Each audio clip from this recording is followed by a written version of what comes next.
আরকামের সেই আগুনে রাতের পর পৃথিবী আর কখনো আগের মতো রইল না। আকাশের গর্জন থামলেও বাতাসে রয়ে গেল এক ভয়ঙ্কর নীরবতা। কয়েক সপ্তাহ পর মানুষ লক্ষ্য করল কিছু নারী অদ্ভুতভাবে পরিবর্তিত হচ্ছে। তাদের চোখে এক অচেনা জ্যোতি, শরীরে অস্বাভাবিক শক্তি। কয়েক মাস পর তারা জন্ম দিল এমন সব সন্তান যাদের কেউ আগে কখনো দেখেনি। এই সন্তানরা ছিল অদ্ভুত, উচ্চতায় বিশাল, শক্তিতে অপরাজেয় আর জ্ঞানে রহস্যময়। তারা মানুষের সন্তান হলেও তাদের শিরায় বইছিল স্বর্গীয় শক্তির রক্ত, পতিত ফেরেশতাদের উত্তরাধিকার। পৃথিবী তখন তাদের নেফিলিম নামে চিনতে শুরু করল। নেফিলিমরা বড় হতে হতে নিজেদের রাজা ঘোষণা করল। তারা বলল, আমরাই দেবতাদের সন্তান, তাই আমরাই পৃথিবীর শাসক। সাধারণ মানুষ ভয়ে মাথা নত করল, আর পতিত ফেরেশতারা তাদের ছায়া থেকে পরিচালনা করতে লাগল।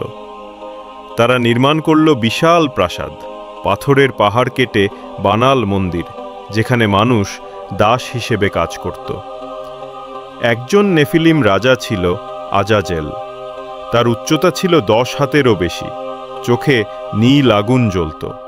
সে বলতো, আমরা যদি স্বর্গ থেকে শক্তি পেয়েছি, তবে স্বর্গও আমাদের নিয়ন্ত্রণে আসবে। তার নেতৃত্বে নেফিলিমরা শুরু করল দেবতাদের যুদ্ধ, স্বর্গের বিরুদ্ধে এক বিদ্রোহ। তারা তৈরি করল আকাশে ভাসমান যুদ্ধযান, বজ্রধ্বনি ছোড়া ধাতব গোলক আর আগুন থোকরা যন্ত্র। পৃথিবী কেঁপে উঠল সেই সংঘাতে।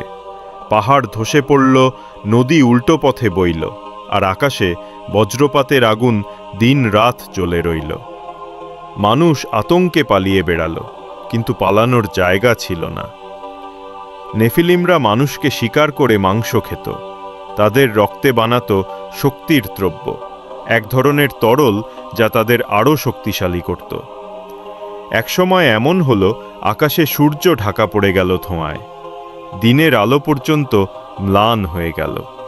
পৃথিবী যেন চিৎকার করছিল, আর না। তবুও নেফিলিমদের অহংকার থামল না। তারা নিজেদেরকে দেবতা ভাবতে লাগল। তাদের মন্দিরের শীর্ষে স্থাপন করা হলো এক বিশাল সোনালী চোখ, যা রাতের বেলা নীল আলো ছড়িয়ে পুরো দিগন্ত আলোকিত করত।